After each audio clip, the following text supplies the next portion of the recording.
El experimento ruso del sueño. Investigadores rusos, a finales de los años 40, mantuvieron a 5 personas despiertas por 15 días, utilizando un estimulante basado en gas. Los tuvieron encerrados en un ambiente sellado para monitorear cuidadosamente el uso de oxígeno, para que el gas no los matase debido a las altas concentraciones. Esto fue antes de que existiera el circuito cerrado, por lo que tuvieron que usar micrófonos y ventanas con grosor de 5 pulgadas para monitorearlos. El cuarto estaba lleno de libros, cobijas para dormir, pero ninguna cama, agua corriente, baño y la suficiente cantidad de comida para que los 5 sobrevivieran por un mes. Los sujetos de prueba eran prisioneros políticos y de guerra declarados enemigos del Estado durante la Segunda Guerra Mundial. Todo estuvo bien por los primeros 5 días. Los sujetos rara vez se quejaban, después de que, falsamente, se les había prometido su libertad si aceptaban tomar parte de la prueba y no dormir por 30 días. Sus conversaciones y actividades fueron monitoreadas, y los científicos notaron que conforme pasaba el tiempo, ellos hablaban sobre incidentes traumáticos de su pasado. Después de 5 días, se empezaron a quejar de las circunstancias y eventos que los llevaron a donde estaban, y empezaron a demostrar paranoia severa. Dejaron de hablar entre ellos, y comenzaron a murmurar de manera alterna en los micrófonos. De manera extraña, todos parecían creer que podían ganar la confianza de sus captores si traicionaban a sus camaradas. En un principio, se creyó que esto era un efecto del gas. Después de 9 días, el primero de ellos empezó a gritar. Corría por todo el cuarto gritando repetidamente por 3 horas seguidas. Después trató de continuar gritando, pero solo podía dar un grito ocasional. Los científicos postularon que físicamente se había destrozado las cuerdas vocales. La parte más sorprendente de este comportamiento fue cómo sus compañeros reaccionaron a esto. O mejor dicho, cómo no reaccionaron.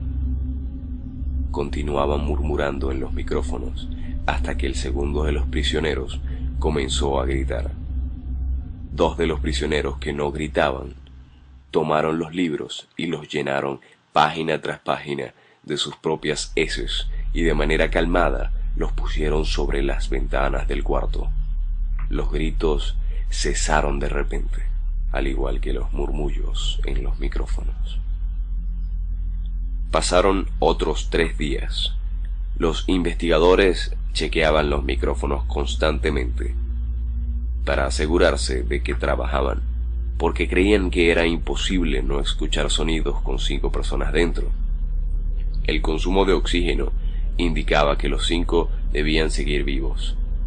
De hecho, el consumo de oxígeno era el necesario para 5 personas que hacían ejercicio extenuante. En la mañana del 14º día, los investigadores hicieron algo que no debían hacer. Para llamar la atención de los prisioneros, utilizaron el intercom dentro del cuarto, esperando provocar respuestas de los prisioneros, pues temían que estuviesen muertos o en estado vegetal. Anunciaron: abriremos el cuarto para probar los micrófonos. Aléjense de las puertas y acuéstense con las manos atrás en el piso o se les disparará. Se le otorgará la libertad a uno de ustedes si obedecen. Para su sorpresa, escucharon solo una frase con voz calmada: no queremos ser liberados. Hubo gran debate entre los investigadores y fuerzas militares que financiaban el proyecto. Sin poder provocar más respuestas utilizando el intercom, finalmente se decidió abrir el cuarto a la medianoche del día número 15. Se limpió el gas del cuarto y se llenó de aire fresco. Inmediatamente, voces de los micrófonos empezaron a objetar. 3 voces diferentes rogaban por la vida de sus seres queridos, que encendieran el gas nuevamente. Se abrió el cuarto para sacar a los prisioneros. Gritaron más fuerte que nunca, al igual que los soldados cuando vieron lo que había adentro. 4 de los sujetos seguían vivos. Las raciones de los pasados 5 días no habían sido tocadas. Había pedazos de carne de las costillas y de las pantorrillas del sujeto muerto colocados dentro del drenaje del centro del cuarto, bloqueándolo y permitiendo que 4 pulgadas de agua se acumulara en el piso. Los 4 sobrevivientes también tenían pedazos de piel y carne arrancada de sus cuerpos. La destrucción de tejidos y la exposición de huesos en la punta de sus dedos indicaba que las heridas fueron infligidas por las manos y no con los dientes, como era de suponerse. Al examinarlos, se descubrió que la mayoría de las heridas fueron autoinfligidas en su mayoría. Los órganos detrás de las costillas fueron removidos, mientras que el corazón, los pulmones y el diafragma seguían en su lugar.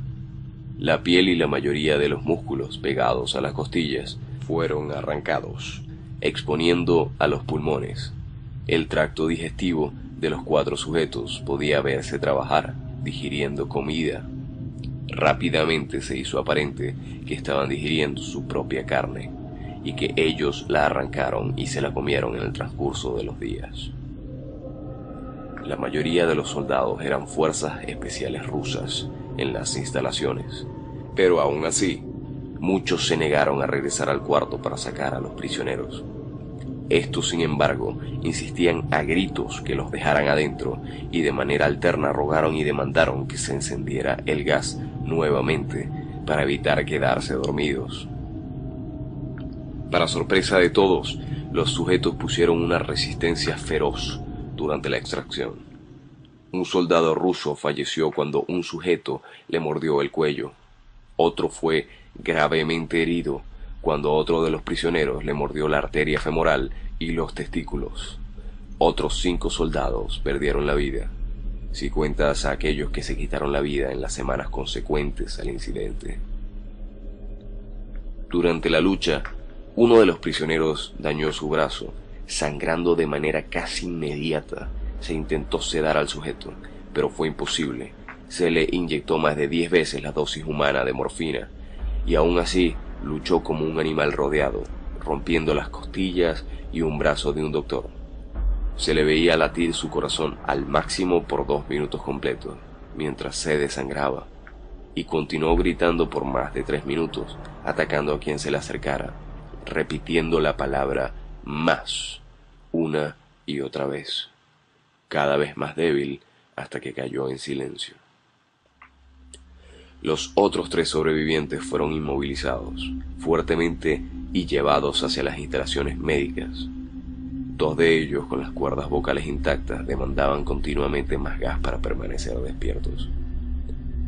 El más herido de los 3 fue llevado al único cuarto de cirugía que había en las instalaciones. En el proceso de su preparación para colocar nuevamente sus órganos en su lugar, se notó que el sujeto era totalmente inmune a los sedantes. Peleó furiosamente cuando el gas anestésico se le estaba colocando. Se necesitó un poco más de anestesia de la normal para poder sedarlo, pero al momento que sus ojos se cerraron, su corazón se detuvo. En la autopsia se encontró que en su sangre había 3 veces la cantidad normal de oxígeno. También se rompió 9 huesos en la lucha para no ser controlado.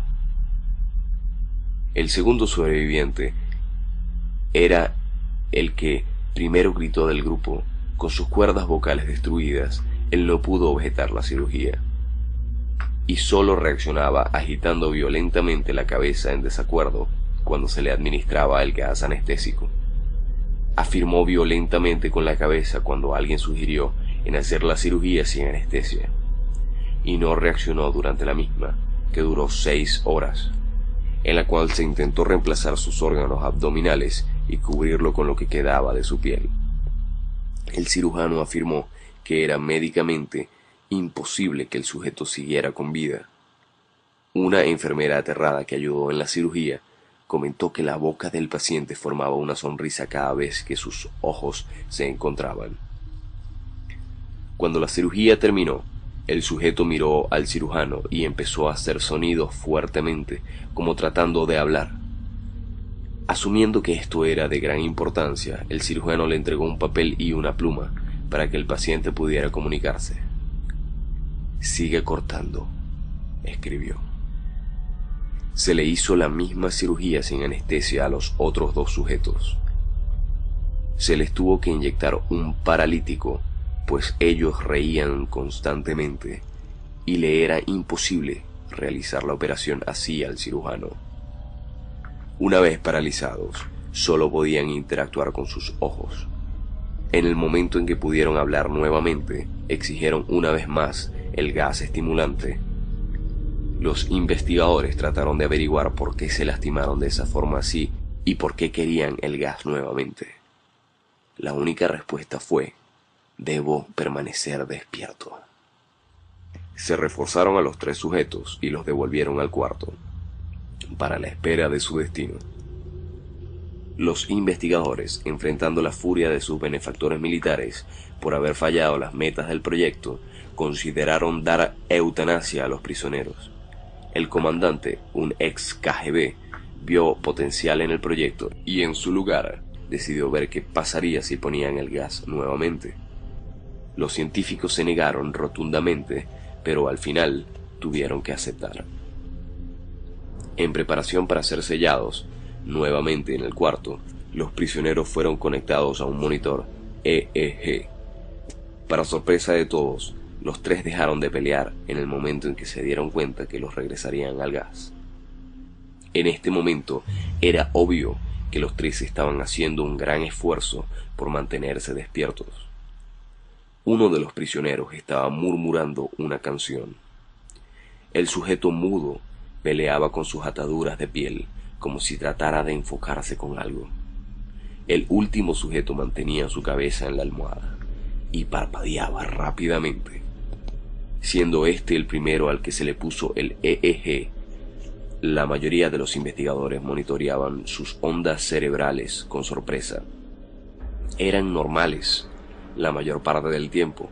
Algunas veces aparecía una línea recta de manera inexplicable. Parecía que repetidamente sufrían de muerte cerebral. Mientras analizaban los datos, una enfermera notó que los ojos del sujeto se cerraron.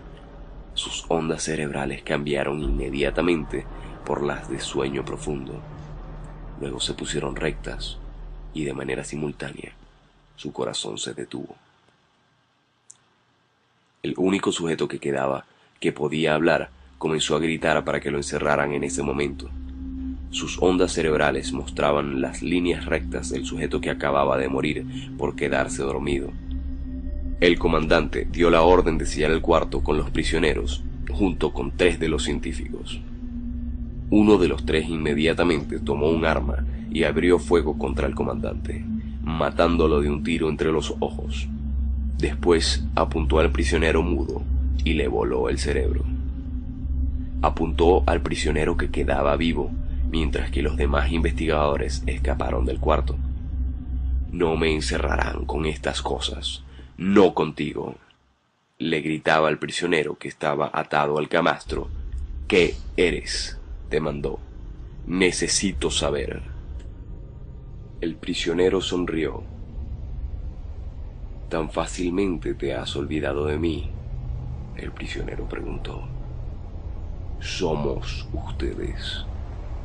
Somos la locura que está encerrada en todos ustedes, rogando por libertad en cada momento de tu vida, desde lo más profundo de tu mente animal. Somos aquello de lo que te escondes en tu cama todas las noches. Somos lo que duermes y silencias y paralizas cuando te vas a tu cielo nocturno, donde no te podemos alcanzar».